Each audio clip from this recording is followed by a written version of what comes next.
3D paint. Ito na ang T401 3D Khameleon ng Samurai Paint.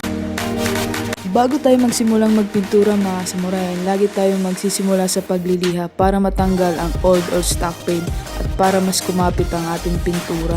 Ang tamang pag-activate ng 2K series ay ilagay ang red button sa flat surface at i-push ito, at kapag nag-up and down, tamang iyong pag-activate at i-shake ito ng 2 minutes. At gagamit tayo ng 2K04 Surfacer Gray para sa ating primer.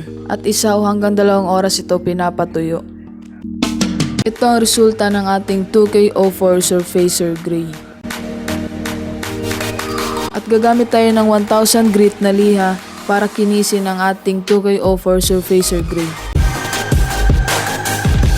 At para ma-achieve o ma-enhance natin ang ating top color, gagamit tayo ng base color na 29109A flat black at layer by layer pa rin ang ating pag-apply. Ito ang resulta ng ating 29109A flat black. At ang ating top color na T401 3D Khameleon, manipis lang ang ating pag-apply para ma-achieve natin ang ating 3D color.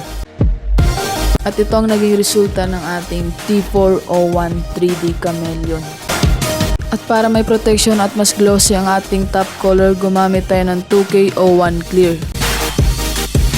At ito ang result ng ating 2K01 Clear. At ito na mga samurayan ang final result ng ating T401 3D Khameleon gamit ang Samurai Paint.